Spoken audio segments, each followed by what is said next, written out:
More so, the mother of Babylon has the symbol of the lion. The royal symbol of England is a lion. And the mother of Babylon, in the end times, will be a state of major decline as the end nears. The British Empire that ruled the earth for 200 years is no more. Most of its colonies are independent. The British pound is no longer the world reserve currency. It has been replaced by the dollar, the currency of its daughter. The prophets also foretold that Babylon becomes proud and arrogant and does not consider its end.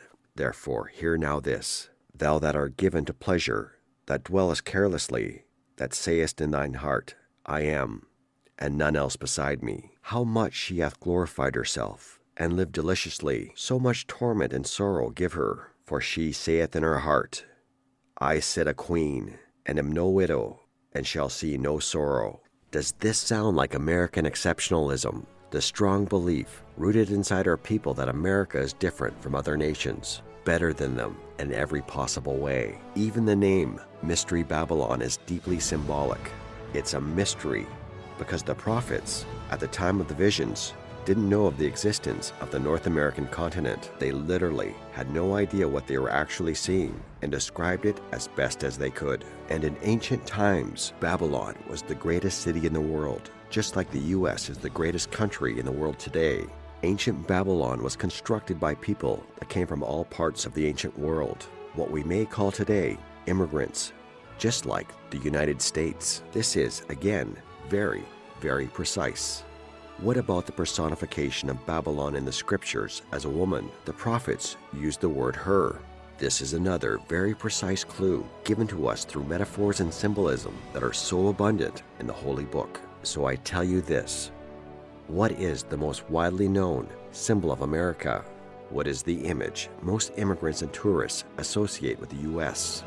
Is it a woman symbolizing liberty that sits in the harbor of the most important city in the United States? This is very cryptic but important as it shows how accurate the prophecy is. The prophets talk about the U.S. by using its most recognizable monument, the Statue of Liberty. So why on earth are they also calling it the Whore of Babylon? You know, the sculptor of the Statue of Liberty was Auguste Bertoldi. He was a Mason belonging to the Great Masonic Lodge in Paris.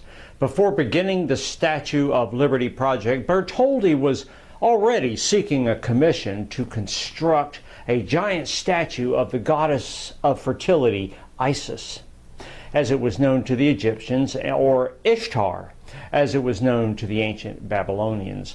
Well, the Romans also adopted this fertility goddess, but they changed the name to Libertas in Latin, or Liberty in English, of course.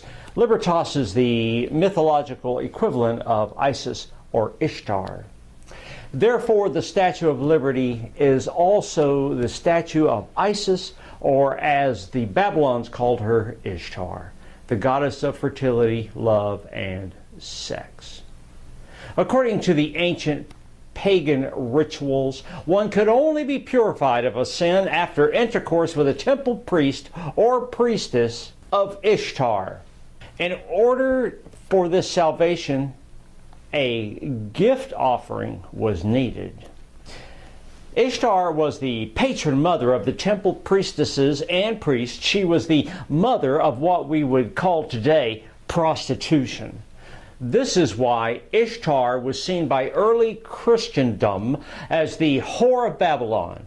And that is why the Statue of Liberty, the symbol of America, is called by the prophets as the Whore of Babylon. Do you think it is a coincidence that the U.S., the home of the greatest and most famous statue of Ishtar, provides 65% of pornographic movies and adult entertainment to the world? Is it just another coincidence that this is the country where sexual liberation originated and spread to the rest of the world? It's not. It's just like the scriptures foretold. For all nations have drunk of the wine of the wrath of her fornication. The last clue is the description of Babylon as the daughter of Chaldea. Chaldea is a region in the Middle East, mostly inhabited by Semitic tribes during the time of the prophets. Out of the family of Semitic tribes, the most powerful and influential one today is represented by the Jews, Israelites. According to Scripture, Babylon would be home to multitudes of Jews who left the Holy Land. Today, the largest population of Jewish people is found in the United States. Furthermore, 48% of American billionaires are Jewish and have made their wealth in the U.S., contributing to its rise as the world's only superpower.